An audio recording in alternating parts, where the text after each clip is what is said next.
The big question at the library these days is, where's the card catalog? Welcome to This Week in East Brunswick.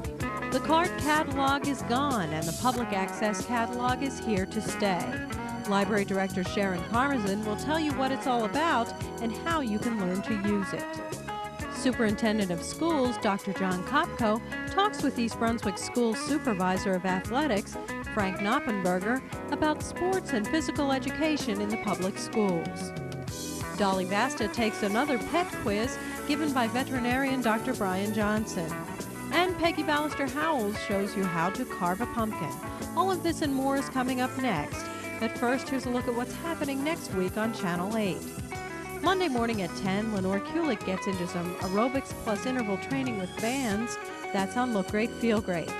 At 10:30, it's Stories from the Library for local youngsters enrolled in the Youth Services Force Fun program. Tuesday night at 7, Peggy Ballister-Howells presents a special half-hour show on how to reduce and recycle grass clippings. And at 7:30, Arnold Rosenbaum talks with Paul Hansen about efficient financial planning on You and Your Money. Exercise the Right Choice follows at 8 o'clock with Judith Lebline giving rollerblading and billiards a shot. This month's Spotlight on Education focuses on physical education in the schools. Superintendent of Schools, Dr. John Kopko, interviews Supervisor of Athletics, Frank Knoppenberger. That's Wednesday evening at 7:30. Thursday night's lineup includes This Week in East Brunswick at 7 o'clock and again at 8. And at 7:30, Let's Talk Health with Steve Sackman and an alternative approach to allergies. Check the Community Bulletin Board for Saturday's repeat schedule and updates on coverage of high school sports.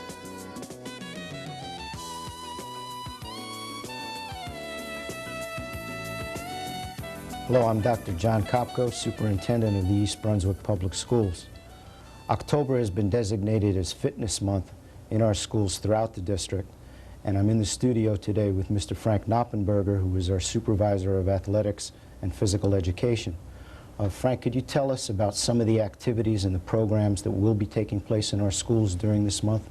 Well, I'm real excited about this because, to my knowledge, it's maybe the first time we've had a month designated towards fitness. October, what we're going to start out with was the pre-test. As we've done in the past, we're going to be pre-testing our students and compare them later in the year to see how they fall on the fitness level. If you want to hear more about the pre-test, you can certainly watch Spotlight on Education on October 7th at 7:30, where I get into a little more detail of the fitness testing. We also have what we're going to do, call Run Across America. We've designated each school a goal to jog, run so many miles during the month of October. For instance, each elementary school, we want them to contribute to this jog across America with 300 miles each, where the high school, we want them to have 1,500 miles of running. And then we're going to chart on a map, maybe get geography classes involved, how far across America we go and come back.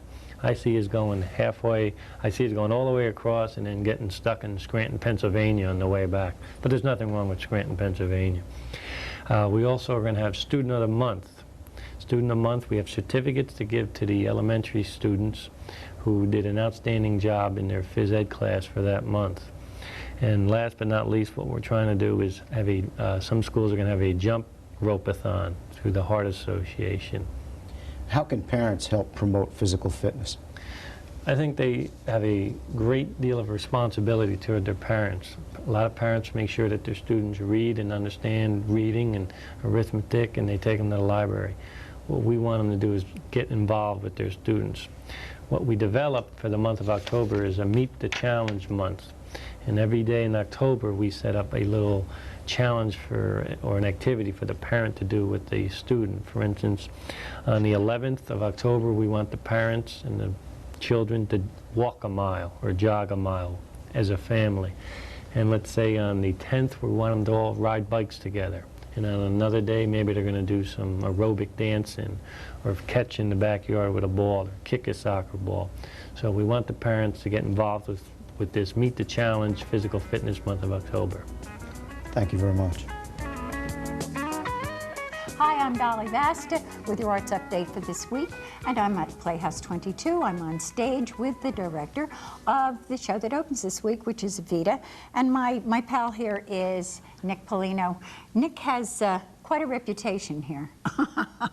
Yes, he has directed last year Broadway Bound, and then he did Chicago, and now Evita. Aren't you tired? I'm very tired. Yeah. I'm very tired, but I'm very happy. But you're very happy. I'm very happy. Okay, now, Evita is the story of Eva Perón and how she brought her husband to power, right? That's right, and a little bit for herself, too, on the side. Yes, right, yes, right. yes. A little ambition there. Right, this is the Andrew Lloyd Webber musical that won Patti LuPone her Tony Award, and it was also the best musical of, 80, I think, 1980. Amazing show, an amazing opera. How many people are in it? Thousands. At least it seems to you. It seems thousands to be thousands, when you're yeah. out there trying to get them We're to talking move. about 30 local residents, as well as people from Flemington, Maplewood, and all over New Jersey. It's a very large cast, very young and very enthusiastic cast. Very talented? Extremely talented. Yeah, we have vocalists and dancers from everywhere, and they're amazing. Every one of them, without exception.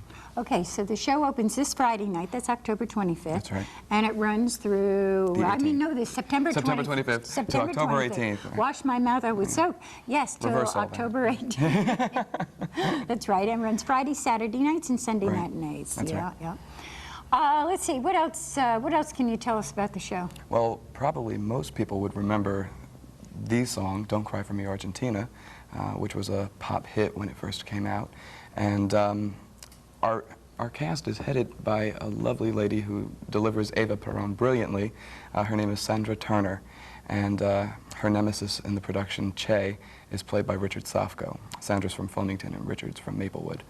Boy, that's a big distance. Yeah, they're coming from, I told you, all different corners of New Jersey. Yeah. I think it's fascinating that the Playhouse is getting so many new young people from all over Jersey. That is nice, isn't it? Yeah, we fresh faces. Some are, most of the cast, they're brand new to me. A lot of them are brand new to the theater. It's been a party because we're all meeting each other and learning about each other, and we're having a ball. We're having a really good time. You wouldn't know we were staging a 2.5-hour funeral. Well, this is the 31st anniversary year, really, of the Playhouse, too. Right. Of the Players. Right. This is a nice way to start off the season. It Yeah. certainly is. Yeah. All right, well, I'll let you go back to doing all the things you have to do. Yeah. And as they say, break a leg with the show Friday. Thanks. And to all of you out there, don't forget, call Playhouse 22. It's 254-3939, and reserve those tickets for Evita. You won't be sorry. Take care.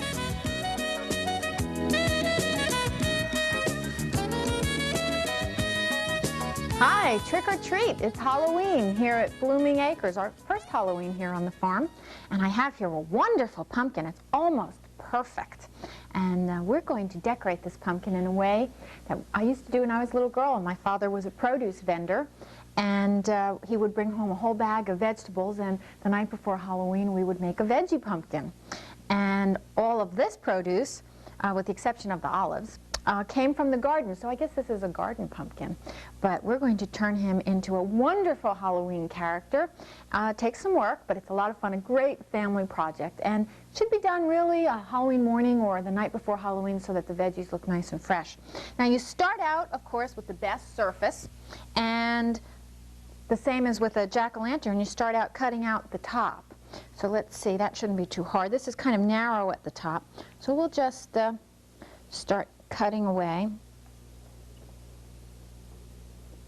This always takes a while. So why don't we cut this out, and then I'll come back and show you how we're going to take out the seeds. Okay, we've tried several times. We've gotten it all the way around. It's a little bit loose, but I think it's coming out. Wow, this is one fat pumpkin. Look at how thick that one is. This is a healthy pumpkin. You could make a lot of pies out of this pumpkin. It's not destined for pies, though. It's destined to be a vegetable pumpkin. Okay, there's no other way to do this, I'm afraid. But you just have to, oh, a little slimy. But reach in and get those seeds. Pumpkin seeds are one of the most fun part of carving out a pumpkin because you get to roast the seeds. I like to just spread them out on a cookie sheet, salt them, and then bake them in the oven until they're crispy. And then you can eat them. They last for a while, and enjoy eating them. Oh, this is a slimy experience, though. I think this is something kids would really like to do.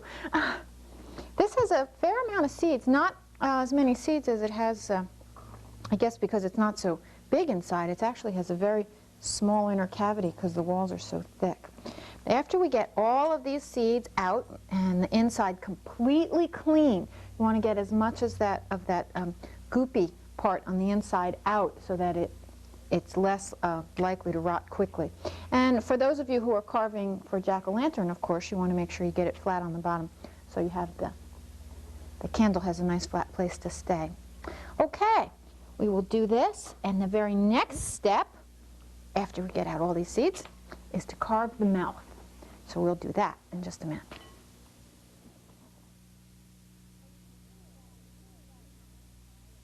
Well, you can see we got it nice and clean on the inside and got all of the seeds out.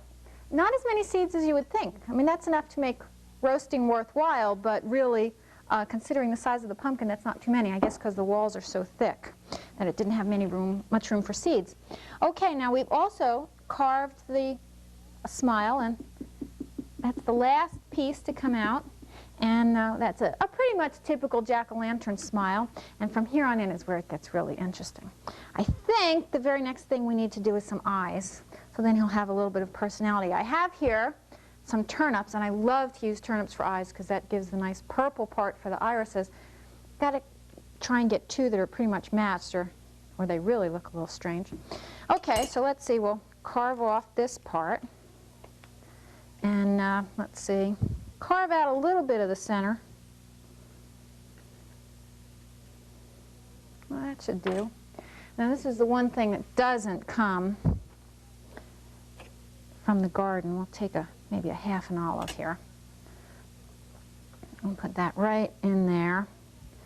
This is very handy to have a few toothpicks. I think we only need half. Okay, we'll put that right in. Okay. All right, we'll cut this. And we don't want him to have too bulging eyes, so how's that? Let's see. Nah, it's a little too bulgy.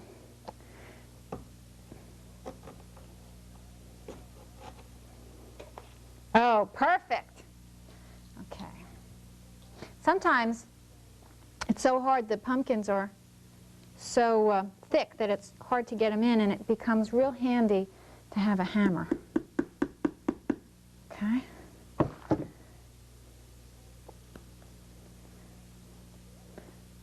Two toothpicks should do it.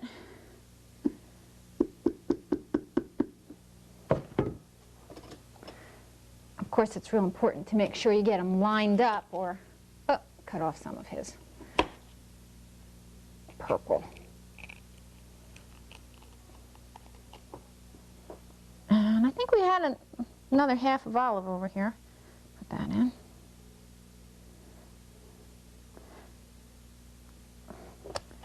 And try to match the eyeballs now. That looks pretty good. Now, we didn't bring in any roots for eyebrows, but the roots of leeks make excellent bushy eyebrows. And you could even use scallions. They're not as bushy, but if you use enough of them, that works pretty well. And then you can use the same thing for a mustache. Hey, he's looking pretty good there. Okay, now you can create a lot of character with the nose. Cucumbers work. We're using a squash. And depending on the angle and how long you cut this, it really changes his personality considerably. Now, you could have it sticking out like that. That gives a rather long nose. I don't think that this pumpkin has that kind of personality.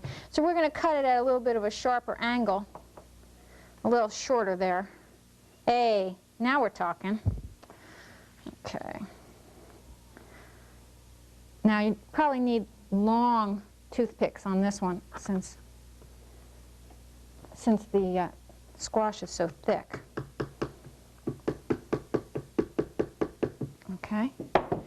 another one on this side. They have to go in at an angle too, and make sure they get into the pumpkin itself.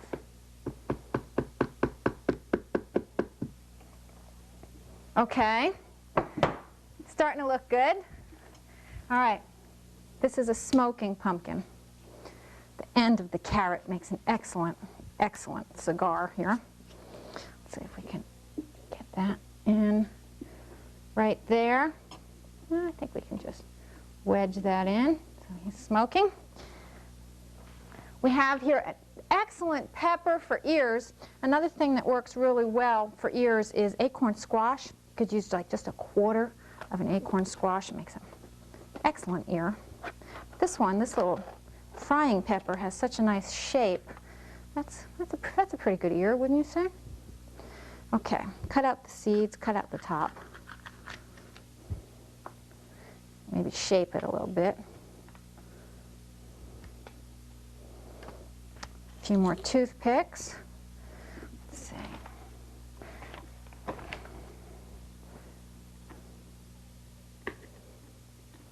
think that may hold with just one. Nope, we need another one to hold it. It's going to swivel down there.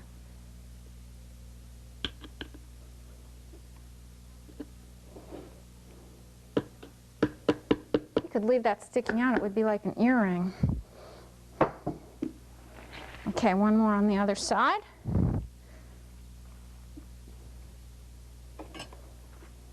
This is beginning to look like one of my relatives.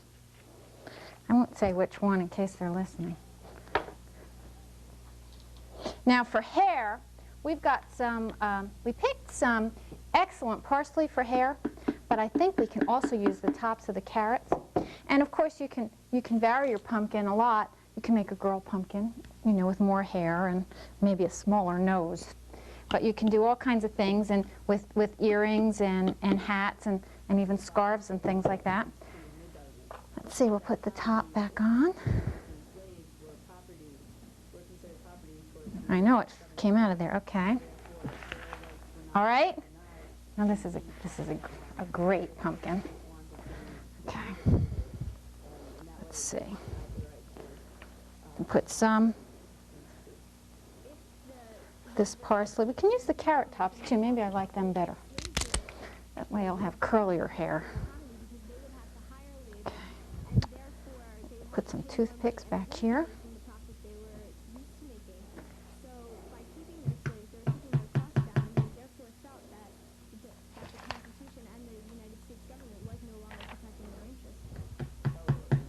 Okay. Now, we could use a mustache, but it doesn't have to have one. And of course, the crowning glory here. Happy Halloween. See you next week here at Blooming Acres.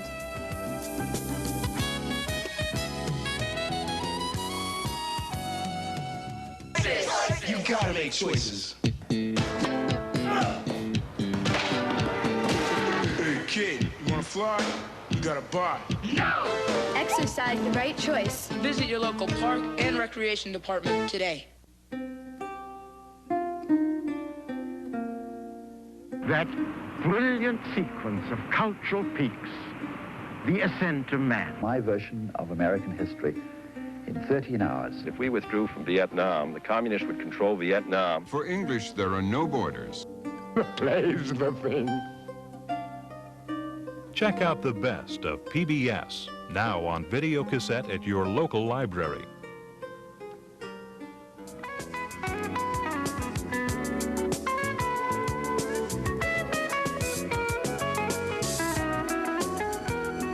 Hi, welcome back once again to Your Pet Doctor. I'm Dolly Vasta, host, and my co-host is... I'm Dr. Brian Johnson from the Cranberry Veterinary Hospital in East Brunswick. And I see by the writing on the table alongside you that we have another one of your handy-dandy questionnaires. Well, several people from last week thought it was such a riot seeing you stutter, they asked me to do it again. So we're going to try one more time. These are all easy ones, and I know you're going to get all these right. Dream on. Okay, here's a quiz. If people out there would like to take their pencil and paper, they're all true, false, and we'll see how many you guys get right. Actually, I write these in blood over. Okay, here we go.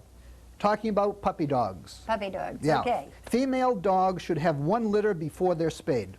False. Boy, that was quick. Dogs are colorblind. True. Declawing a cat makes them irritable later in life. It would be too if you had no fingernails. False. Okay. Pound for pound, cats are stronger than people. True. Okay.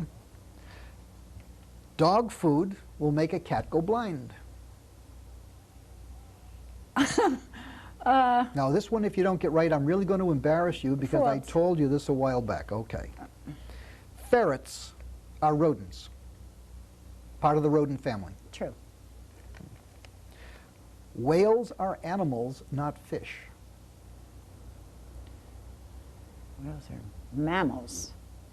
Oh, you've got me. Here we go again. I'm not going to help you. I know you're not. Whales are... 2 more seconds. I don't... they're False. mammals. Okay, They're mammals. you they're lost. mammals. Yes. All dogs can bark. False. Okay. Well, you did a little bit better than last week, but not a heck of a lot. Oh, come on. Okay, let's take them one at a time here. Female dogs should have a litter before they're spayed. You were right. This is false. The best time to have a dog spayed or a cat is between 6 and 7 months of age, just prior to their first litter. You really don't want, there's absolutely no advantage, and there are some disadvantages. So before their first litter. People used to say, you know I don't want to take up time, but people used to say that it made them more even-tempered when they had a litter before spaying. Yes, but I was up at Lake George not too long ago, and I saw a surgeon's kit, and they had little knives for cutting the blood to let the bad blood out. Things have changed. All right, put the leeches back in your bag and continue. Okay. Dogs are colorblind. No, that's false. They do have some color. They can see the blue-greens, but they don't have the total color vision that we do. But they are not totally colorblind. You told me they were. They saw gray and white. They do, primarily, but they also Black and see a white, little bit of rather. other ones. Cats, declawing cats makes them irritable. No, it does not. Actually, the cat will live a much healthier and more satisfied life without their claws. They do less damage. They do less. They hurt themselves less. They have absolutely no need for them. The outside cat, yes. The inside cat, no need whatsoever. Cats are pound for pound stronger than people. Yes, probably 5 times. I got that right. Yeah, you were lucky. You always guess right once in a while. Dog food will make cats go blind. True. If you were to feed cats dog food for a consistent period of 2 or 3 months, dog food has no taurine, which is an essential amino acid for the cat, and they will actually go blind. Once they do so, it's a permanent blindness. What about reversed? Can you feed a dog cat food? You can, but it's too rich and will usually tend to make them fat and give them diarrhea. Okay. So you don't want to interchange the two. The more serious is where people give the cats dog food. That's Okay. really a no-no. Ferrets are rodents. No, they're more closely related to the bear. They have regular canine teeth. They do not have the incisors. Hey. Whales are animals, not fish. That's true. They're air-breathing animals. They have no gills. Fish breathe through the gills, and these are air-breathing animals. I didn't They say just they happen were to live in the sea. And you finally got one right. All dogs bark. That's false. The Basenji, I should have asked you what that is. The Basenji, though, is a dog that It cannot doesn't bark. I happen to know that. It's well, you're So there, entitled to too. have one right out of Right. the group. But that's one of the few dogs that cannot bark. All the rest of them do make lots of noise. Okay, well, we got that finished. We'll see you all again next week. Take care. And have a good day, folks. Hi, I'm Sharon Karmazin here where our card catalog used to be. And if you come to the library, you'll see that we have our innovative new PAC in operation. It was introduced last week, and we've had a core of over 80 volunteers working with us to help the public learn how to use our new PAC. But I guarantee you're going to find it very easy. All of the directions are right on the screen, and it provides a number of wonderful new features to help you find what you need, quick and easy. On the new PAC, you can search not only by author, title, and subject, as you were able to with the card catalog, but you can also do keyword searching. This means you don't even have to know an entire subject or an entire title. You can use any of the keywords within it. Another great feature of our new PAC is your ability to place your own reserves.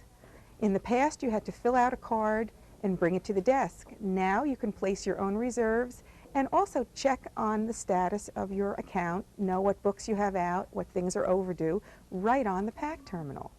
We invite you to come in and try it out. We think you'll find it a great improvement and a joy to use. At Wednesday night's Township Council meeting, Mayor Ira Skowski presented proclamations honoring 2 different groups for their service and dedication to East Brunswick. The first was in recognition of Fire Prevention Week, coming up next week. The second proclaimed October as Hadassah Month, in recognition and celebration of Hadassah's 80th anniversary. Councilman Joe Hudak presented a proclamation recognizing October 1st as International Day for the Elderly, in conjunction with the 10th anniversary of the World Assembly on Aging. In other council news, Councilman Anthony Riccobono reported on the meeting of the Central Jersey Landfill Health Advisory Board meeting of September 24th. They set up a field of operations. They decided on the scope of study, the location, time periods, and used a point of reference. All things which this board must decide. They decided who would get the vote, and it was decided not to include just the towns, but 2 hardworking local groups, the MCEC and IRATE. My hope is that this doesn't appear to bias an independent study. The board supported Dr. Michael Rushneck as chairman and will at its next meeting select the steering committee. This meeting will be held on October 29th and will have as its guests a member of ATSDR and the Department of Health. Dr. Rushneck asked myself and Mr. Hudak to officially thank Mayor Oskowski and his council for his support. That's all for now. Thanks for watching.